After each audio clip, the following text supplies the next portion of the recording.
ED के अधिकारियों से मारपीट के आरोपों की जांच के लिए आखिरकार सीबीआई ने शाहजहां शेख को अपनी हिरासत में ले लिया है। बड़ी खबर इस समय की। कलकत्ता हाईकोर्ट की फटकार के बाद बंगाल की सीआईडी ने शेख को सीबीआई की कस्टडी में सौंप दिया है। सीबीआई की टीम कोलकाता में पुलिस मुख्यालय से शेख को अपनी कस्टडी में लेकर निकल गई है। उससे पहले सीआईडी ने शाहजहां शेख का मेडिकल करवाया और फिर उसे सीबीआई को सौंपा। इससे पहले शाहजहां शेख पर कलकत्ता हाईकोर्ट के फैसले के खिलाफ बंगाल सरकार को सुप्रीम कोर्ट से राहत नहीं मिली। बंगाल सरकार ने आज सुप्रीम कोर्ट का दरवाजा फिर खटखटाया था। बंगाल सरकार ने जस्टिस संजीव खन्ना की अध्यक्षता वाली बेंच के सामने पूरा मामला रखते हुए जल्द सुनवाई की मांग की थी, लेकिन बेंच ने कहा कि आप चीफ जस्टिस के सामने अपील कीजिए, वही सुनवाई की तारीख तय करेंगे। कलकत्ता हाईकोर्ट ने कल कहा था शाहजहां शेख मामले में राज्य पुलिस की जांच पक्षपातपूर्ण है और राज्य पुलिस ने आरोपी को बचाने के लिए जांच में देरी करने का हर संभव प्रयास किया है। सौमित सेनगुप्ता जी न्यूज संवाददाता मेरे साथ लाइव जुड़ रहे हैं। सौमित, फाइनली बंगाल पुलिस को सीबीआई को सौंपना पड़ा शाहजहां शेख को और मुझे लगता है कि ये कोर्ट की फटकार है जिसका असर अब देखने को मिल रहा है।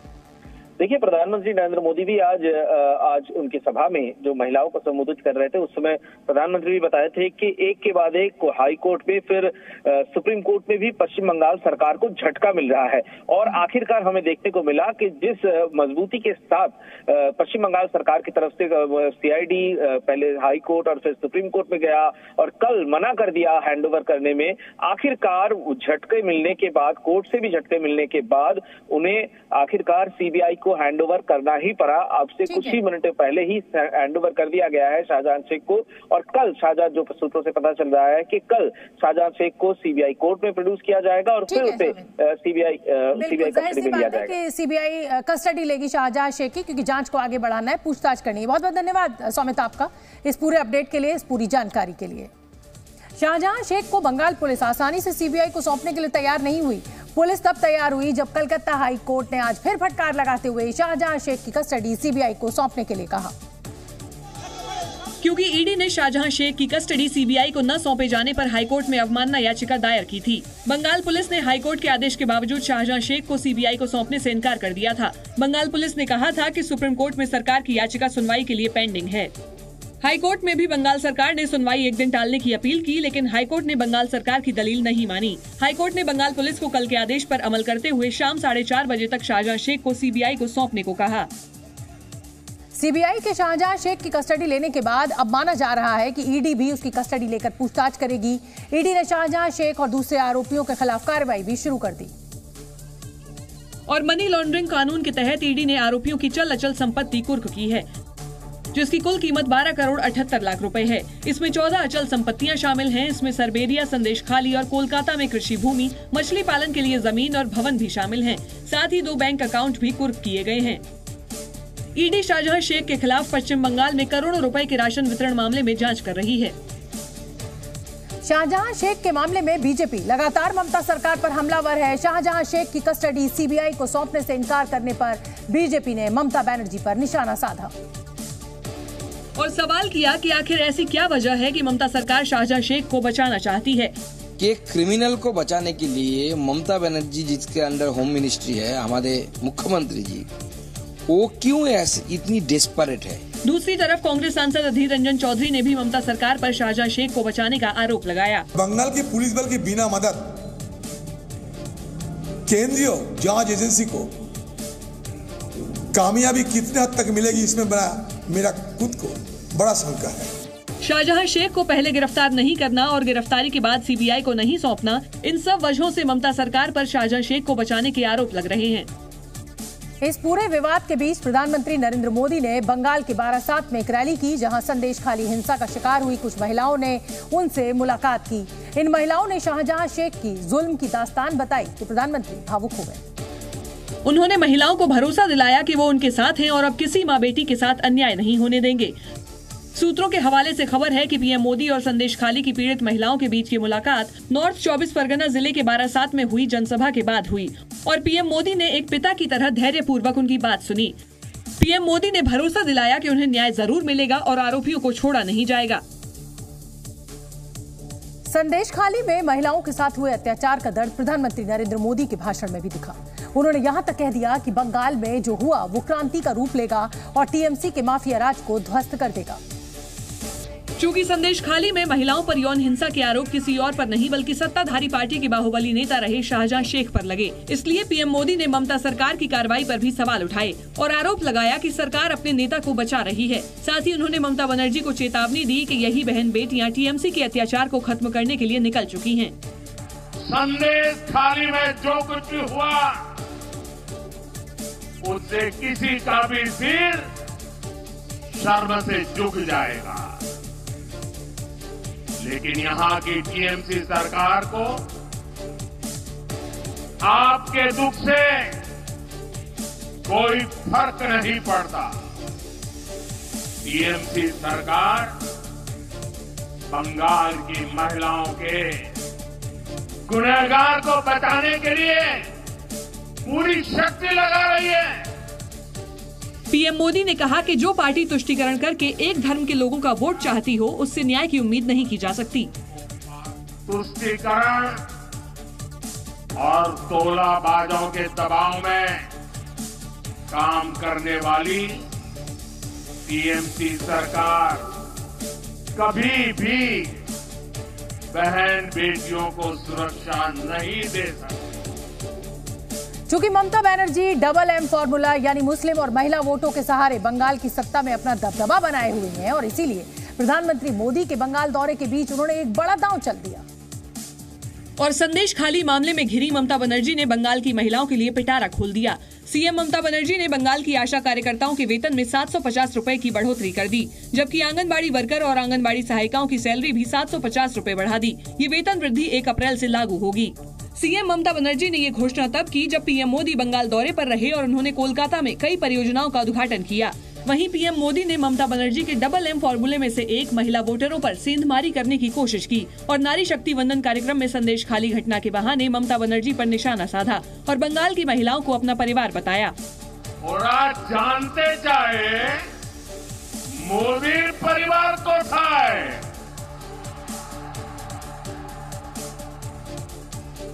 इन गोर परिवारवादियों को जरा यहाँ आकर के नजर डालें। मेरे देश की ये बहनें जो यहाँ बहुत बड़ी संख्या में आई हैं, जो देश के कोने कोने से इस कार्यक्रम से जुड़ी हुई है, यही तो है मोदी का परिवार। तमाम अटकलों और कयासों के बीच खबर है कि गांधी परिवार अपनी पुश्तैनी सीट नहीं छोड़ेगा। सूत्रों के हवाले से ये भी खबर मिल रही है कि राहुल गांधी और प्रियंका गांधी उत्तर प्रदेश से चुनाव लड़ सकते हैं। और कहा तो ये भी जा रहा है कि राहुल गांधी एक बार फिर अपनी पुरानी सीट अमेठी से ताल ठोकेंगे। वहीं प्रियंका गांधी सोनिया गांधी की सीट रायबरेली से लोकसभा का चुनाव लड़ सकती हैं। अगर प्रियंका रायबरेली से चुनाव लड़ती हैं तो ये उनका पहला चुनाव होगा। हालांकि दोनों नेताओं की उम्मीदवारी का आधिकारिक ऐलान अभी बाकी है। अगर राहुल गांधी अमेठी लौटे तो उनका मुकाबला बीजेपी की स्मृति ईरानी से होगा। राहुल गांधी और स्मृति ईरानी इससे पहले 2 बार अमेठी में टकरा चुके हैं और मुकाबला 1-1 की बराबरी पर है। 2014 में राहुल गांधी ने स्मृति ईरानी को हराया था तो 2019 में स्मृति ने कांग्रेस के युवराज को हराकर हिसाब बराबर कर दिया। इस बार की टक्कर में जो बाजी मारेगा वो अमेठी की चुनावी जंग में 2-1 की बढ़त बना लेगा। उधर सोनिया गांधी के इनकार के बाद से ही कांग्रेस रायबरेली को लेकर असमंजस में थी, लेकिन प्रियंका गांधी का नाम सामने आने के बाद वहां की लड़ाई दिलचस्प हो गई है। इसकी 2 वजहें हैं। पहली ये कि प्रियंका गांधी का पहला चुनाव होगा और कांग्रेस उनकी जीत के लिए एड़ी चोटी का जोर लगा देगी। और दूसरी ये कि अगर प्रियंका रायबरेली से लड़ी तो वो ऐसा करने वाली गांधी परिवार की चौथी महिला और 5वीं सदस्य होंगी, क्योंकि 1952 में जब पहली बार लोकसभा चुनाव हुए थे तो प्रियंका गांधी के दादा फिरोज गांधी यहाँ के पहले सांसद चुने गए थे। वहीं प्रियंका से पहले उनकी दादी और पूर्व प्रधानमंत्री इंदिरा गांधी की मामी शीला कौल और मां सोनिया गांधी रायबरेली से सांसद रह चुकी हैं। सोनिया गांधी 2004 से ही रायबरेली से लोकसभा का चुनाव जीतती आ रही थी, लेकिन खराब सेहत की वजह से उन्होंने इस बार चुनाव लड़ने से इनकार कर दिया और राजस्थान के रास्ते राज्यसभा पहुंच गयी। 2019 में सोनिया गांधी 80 सीटों वाले उत्तर प्रदेश से कांग्रेस की इकलौती सांसद थी। मां की सीट पर प्रियंका गांधी के सामने कौन होगा ये अभी तय नहीं है, क्योंकि बीजेपी ने रायबरेली से अपने उम्मीदवार के नाम का ऐलान नहीं किया है। लेकिन माना जा रहा है कि समाजवादी पार्टी छोड़कर बीजेपी का दामन थामने वाले मनोज पांडे प्रियंका गांधी को चुनौती दे सकते हैं। केंद्र सरकार ने खेलो इंडिया के एथलीट्स को एक बड़ा तोहफा दिया है। केंद्रीय मंत्री अनुराग ठाकुर ने भारतीय खिलाड़ियों के लिए एक बड़ी घोषणा की है, जिसके मुताबिक अब खेलो इंडिया के खिलाड़ी सरकारी नौकरी के लिए योग्य होंगे। सोशल मीडिया पर इसकी जानकारी देते हुए अनुराग ठाकुर ने इसे भारतीय खिलाड़ियों को बढ़ावा देने के लिए महत्वपूर्ण कदम बताया। यूपी के जौनपुर से पूर्व सांसद धनंजय सिंह को अपहरण के लिए एक मामले में 7 साल की सजा हुई है। कोर्ट ने उन पर 50,000 रुपए का जुर्माना भी लगाया है। कोर्ट के इस फैसले के बाद धनंजय सिंह के चुनाव लड़ने की संभावना खत्म हो गई है। यूपी पुलिस भर्ती मामले में एसटीएफ ने मेरठ से 6 लोगों को गिरफ्तार किया है। सभी आरोपियों पर पेपर लीक में शामिल होने का आरोप है। आरोपियों के पास से कई महत्वपूर्ण दस्तावेज और मोबाइल फोन भी बरामद किए गए हैं। बेंगलुरु के रामेश्वरम कैफे ब्लास्ट मामले में एनआईए ने हमलावर के बारे में जानकारी देने वाले को 10 लाख रुपए का इनाम देने की घोषणा की है। साथ ही हमलावर की सूचना देने वाले की पहचान गोपनीय रखने का भी भरोसा दिया है। प्रधानमंत्री नरेंद्र मोदी कल यानी 7 मार्च को श्रीनगर जाएंगे, जहां वो एक मेगा रैली को संबोधित करने वाले हैं। जम्मू कश्मीर से धारा 370 हटने के बाद प्रधानमंत्री पहली बार कश्मीर घाटी जा रहे हैं, जिसके लिए श्रीनगर में तैयारियां जोरों पर हैं। शहर की सड़कें प्रधानमंत्री मोदी के स्वागत के लिए सज चुकी हैं। कश्मीर घाटी में बीजेपी के कार्यकर्ताओं में प्रधानमंत्री के दौरे को लेकर जबरदस्त उत्साह है। स्वागत है मोदी जी, स्वागत है। सड़क के दोनों तरफ बीजेपी के झंडे लगाए गए हैं। 10,000 झंडे और 1,000 जो पोस्टर्स और बैनर्स है, जिसमें नरेंद्र मोदी जी का फोटो होगा और मुख्तलिफ स्लोगन होगा। श्रीनगर में कार्यकर्ताओं और लोगों को ठहराने, उन्हें रैली तक ले जाने की सारी व्यवस्थाएं हो चुकी हैं। 5 साल बाद कश्मीर घाटी में हो रही प्रधानमंत्री की इस रैली में 2 लाख लोगों के शामिल होने का अनुमान है। हर जिले में इस वक्त पब्लिक जो है तैयार बैठा है कि मोदी जी को वेलकम करने के लिए। कश्मीर के लोग उम्मीद से भरे हैं कि पीएम मोदी उनके लिए बड़ी सौगात लेकर आएंगे। हमारे कुछ मुश्किल हैं, यहाँ डेली वेज हैं और मुलाजमों के मसाइल हैं, वो हल करेंगे। आने वाले लोकसभा चुनाव से पहले पीएम मोदी के कश्मीर दौरे से बीजेपी के 370 सीटों के टारगेट को और मजबूती मिलेगी। प्रधानमंत्री का कश्मीर दौरा और उनके स्वागत में जुटे लोगों का उत्साह देखकर एक बात तो साफ है कि धारा 370 हटने के बाद कश्मीर की फिजा बदल चुकी है। वैसे जम्मू कश्मीर की बात करें तो 17 दिन के भीतर प्रधानमंत्री नरेंद्र मोदी का ये दूसरा दौरा है, जिसे पूरी दुनिया के लिए एक कूटनीतिक संदेश की तरह भी देखा जा रहा है। वो ये कि पूरा कश्मीर हमारा है।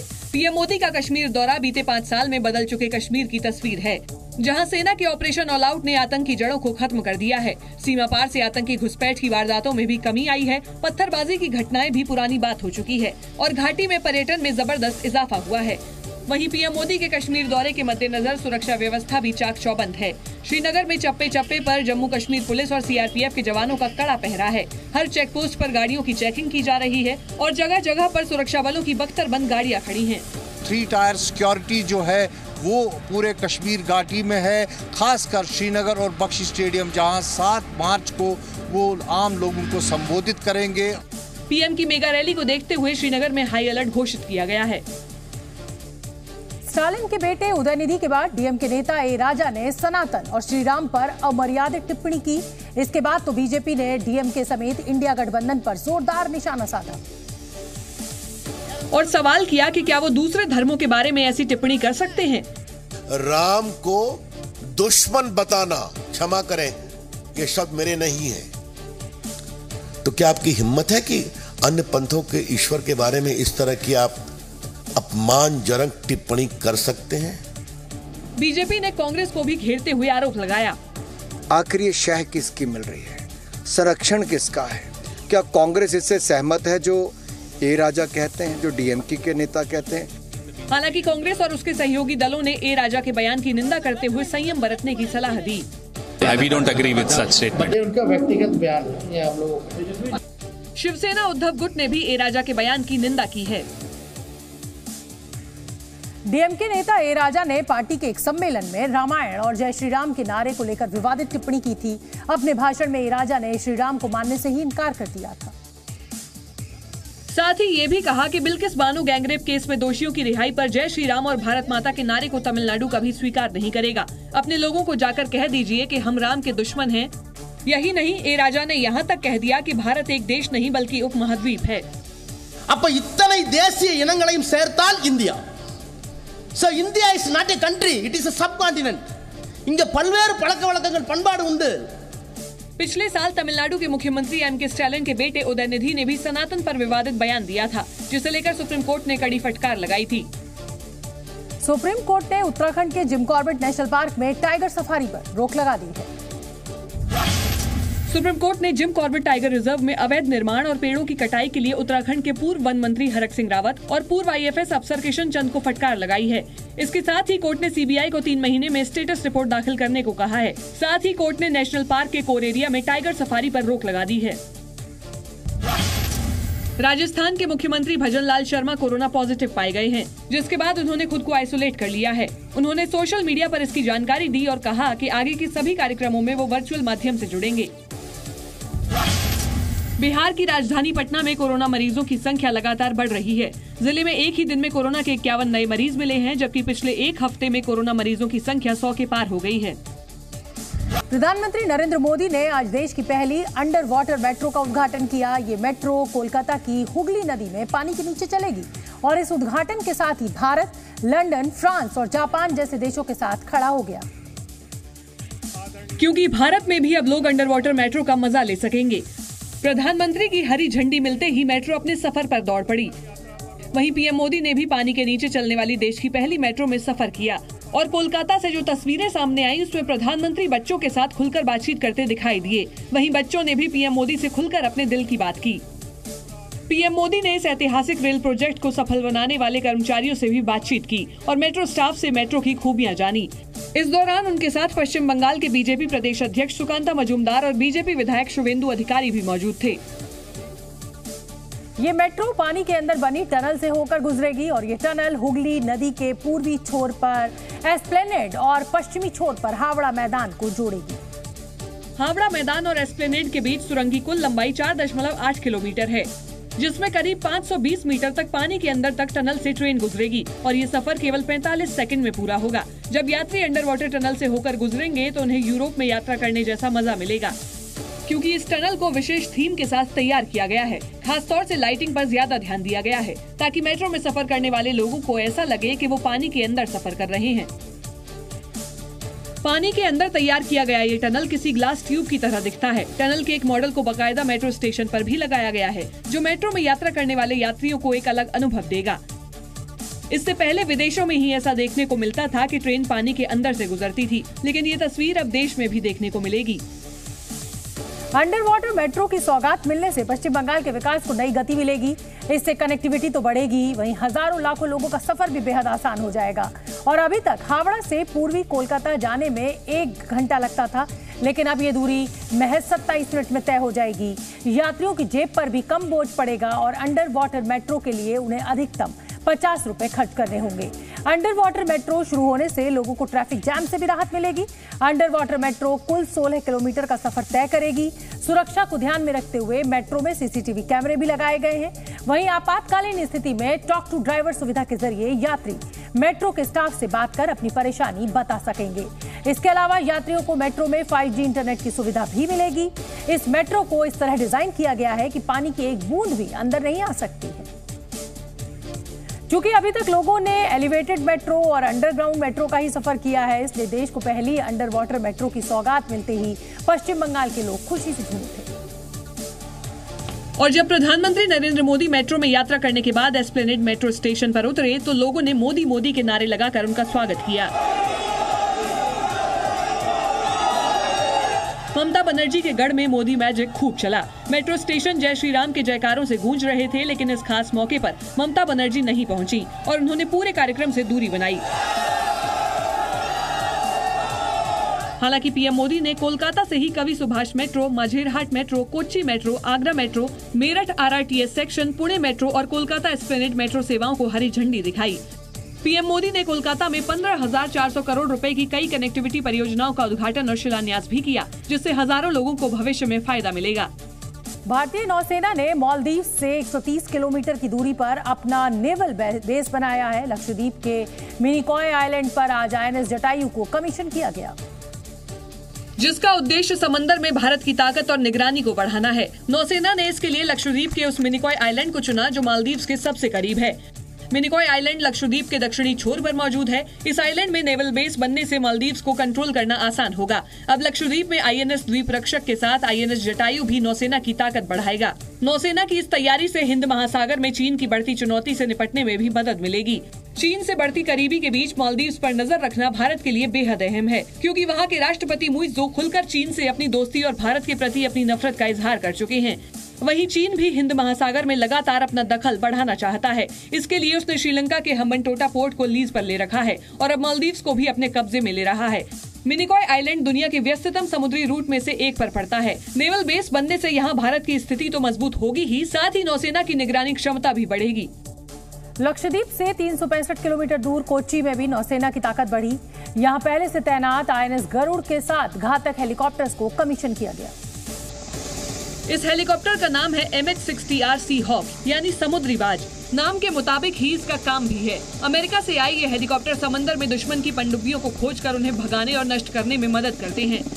इस एयरक्राफ्ट की सबसे खास बात है कि ये किसी भी तरीके के मिशन के लिए यूज हो सकता है। इसके आने से समंदर में चीन और पाकिस्तान की घुसपैठ पर लगाम लगाने में आसानी होगी, क्योंकि इस हेलीकॉप्टर में दर्जनों सेंसर्स और रडार लगे हैं जो दुश्मन के हर हमले की जानकारी देंगे। भारतीय नौसेना में MH-60R हेलीकॉप्टर के कई रोल होंगे। ये anti submarine, anti surface operation के साथ साथ खोज, बचाव और रेस्क्यू में काम आएंगे। 3 साल पहले अमेरिका से 24 हेलीकॉप्टर की डील हुई थी। सूत्रों के मुताबिक कोच्चि में पहले स्क्वाड्रन की कमीशनिंग के बाद बचे हुए हेलीकॉप्टर 2025 तक नौसेना में शामिल हो जाएंगे। चीन ने 2024 के लिए अपना रक्षा बजट बढ़ा दिया है, और वो भी तब जब उसकी अर्थव्यवस्था बेहद बुरे दौर से गुजर रही है। लेकिन आर्थिक बदहाली की परवाह न करते हुए चीन ने 2024 के लिए अपने रक्षा बजट में 7% से ज्यादा की बढ़ोतरी की है। चीन ने 2024 के लिए 19,61,000 करोड़ रुपए का रक्षा बजट पेश किया, जो कि भारत के रक्षा बजट से लगभग 3 गुना ज्यादा है। भारत ने 2024 के लिए 6,21,000 करोड़ रुपए का रक्षा बजट तय किया है। हालांकि चीन का रक्षा बजट अमेरिका के मुकाबले काफी कम है। अमेरिका का रक्षा बजट 73 लाख करोड़ रुपए का है।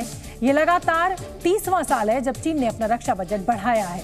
चीन के रक्षा बजट में ताइवान के प्रति सख्त रुख भी दिखाई दिया, और चीन ने ताइवान के विलय का जिक्र करते हुए शांतिपूर्ण शब्द हटा दिया।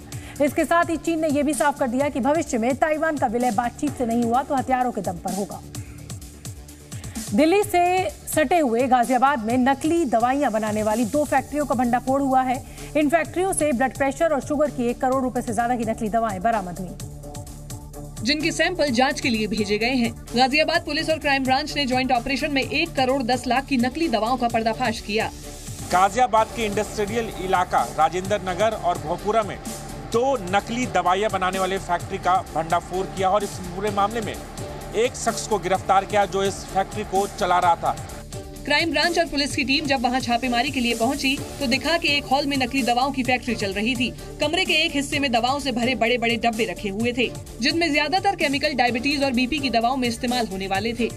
इसमें बहुत ज़्यादा जो फेमस कंपनीज है उनके नाम इस्तेमाल करके यहाँ पे फर्जी मैन्युफैक्चरिंग किया जाता था।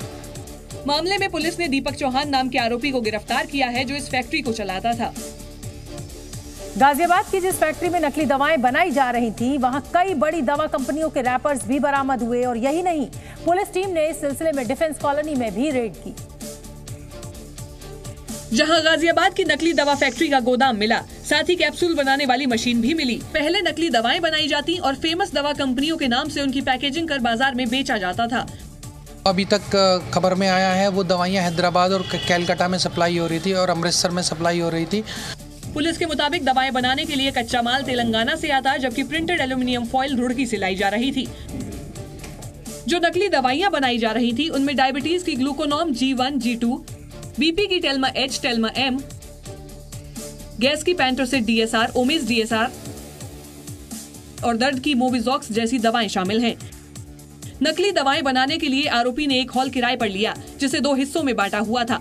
आगे वाले हिस्से में LED बल्ब बनाने का काम किया जाता था, ताकि किसी को पहल शक न हो कि अंदर क्या चल रहा है। छापेमारी के दौरान BP और शुगर की नकली दवाइयां मिली हैं, जो मरीजों के लिए जानलेवा भी साबित हो सकती हैं, क्योंकि नकली दवाएं बीमारी पर कोई असर नहीं करती हैं। लिहाजा ये मरीज के लिए जानलेवा साबित हो सकती है और इसको खाने से मरीज की हालत और बिगड़ सकती है। नकली दवाएं सबसे पहले और सबसे ज्यादा लिवर और किडनी को नुकसान पहुंचाती हैं। नकली दवाओं में कई बार चूना और सेल्यूलोज ज्यादा होता है, जिससे पेट में अल्सर हो सकते हैं। इन्हें बनाने में इस्तेमाल होने वाली केमिकल कैंसर जैसी गंभीर बीमारियों को भी जन्म दे सकते हैं।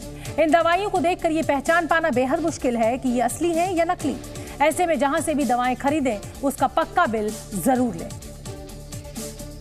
जरा सोचिए, अगर किसी व्यक्ति के दोनों हाथ ना हो तो उसकी जिंदगी कितनी मुश्किल हो जाती है। मगर मेडिकल साइंस ऐसे लोगों के लिए एक नई उम्मीद लेकर आया है। दिल्ली के गंगाराम अस्पताल में एक शख्स के दोनों हाथों का ट्रांसप्लांट हुआ है। 45 साल के राजकुमार पेंटिंग का काम करते थे, लेकिन 4 साल पहले एक ट्रेन हादसे में उन्होंने अपने दोनों हाथ गंवा दिए। इसके बाद उन्होंने आर्टिफिशियल हाथ लगवाया, पर वो भी कामयाब नहीं हुआ। उस दिन से लेकर अभी तक उन्होंने अपने हाथ के लिए डोनर का इंतजाम किया। आखिरकार दिल्ली में एक बुजुर्ग ने अंगदान किया, तब उनके हाथों को राजकुमार के हाथों से मैच करवाया गया। फिर मेडिकल क्लियरेंस के बाद राजकुमार की हड्डियों की नसों और मांसपेशियों को उन हाथों से जोड़ा गया। 12 घंटे तक चली सर्जरी के बाद आखिरकार राजकुमार को नए हाथ मिल गए। 6 हफ्ते तक अस्पताल में रहने के बाद अब राजकुमार अपने नए हाथों के साथ घर जाने की तैयारी कर रहे हैं। जी न्यूज़।